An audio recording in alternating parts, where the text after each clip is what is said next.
ನಾನು ರಾಮಲಿಂಗಾರೆಡ್ಡಿ ಎಂಬ ಹೆಸರಿನ ನಾನು ಕಾನೂನಿನ ಮೂಲಕ ಸ್ಥಾಪಿತವಾದ ಭಾರತದ ಸಂವಿಧಾನದ ವಿಷಯದಲ್ಲಿ ನಿಜವಾದ ಶ್ರದ್ಧೆ ಮತ್ತು ನಿಷ್ಠೆಯನ್ನು ಹೊಂದಿರುತ್ತೇನೆಂದು ನಾನು ಭಾರತದ ಸಾರ್ವಭೌಮತ್ವವನ್ನು ಮತ್ತು ಅಖಂಡತೆಯನ್ನು ಎತ್ತಿ ಹಿಡಿಯುತ್ತೇನೆಂದು ಮತ್ತು ಕರ್ನಾಟಕ ರಾಜ್ಯದ ಮಂತ್ರಿಯಾಗಿ ನನ್ನ ಕರ್ತವ್ಯಗಳನ್ನು ಶ್ರದ್ಧಾಪೂರ್ವಕವಾಗಿ ಮತ್ತು ಅಂತಃಕರಣಪೂರ್ವಕವಾಗಿ ನಿರ್ವಹಿಸುತ್ತೇನೆಂದು ಭಯ ಅಥವಾ ಪಕ್ಷಪಾತವಿಲ್ಲದೆ ರಾಗದ್ವೇಷವಿಲ್ಲದೆ ಎಲ್ಲ ಬಗೆಯ ಜನರಿಗೆ ಸಂವಿಧಾನಕ್ಕೆ ಮತ್ತು ಕಾನೂನಿಗೆ ಅನುಗುಣವಾಗಿ ನ್ಯಾಯವನ್ನು ಮಾಡುತ್ತೇನೆಂದು ಶ್ರದ್ಧಾಪೂರ್ವಕವಾಗಿ ಪ್ರತಿಜ್ಞೆ ಮಾಡುತ್ತೇನೆ.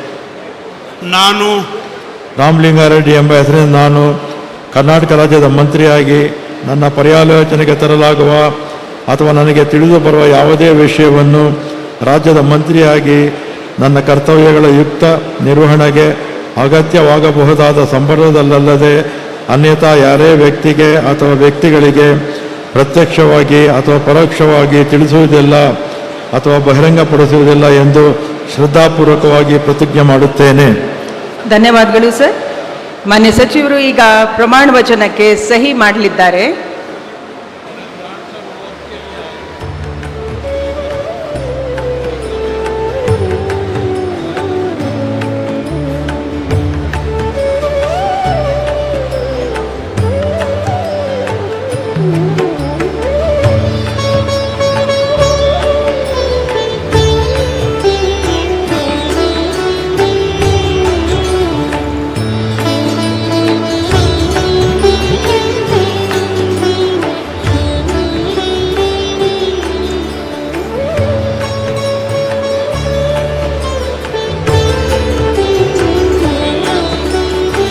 ಮಾನ್ಯ ರಾಜ್ಯಪಾಲರು ಹಾಗೂ ಮಾನ್ಯ ಮುಖ್ಯಮಂತ್ರಿಗಳು ಮಾನ್ಯ ಸಚಿವರಿಗೆ ಹೂಗುಚ್ಚೆ ಮೂಲಕ ಅಭಿನಂದನೆಯನ್ನು ಸಲ್ಲಿಸುತ್ತಿದ್ದಾರೆ.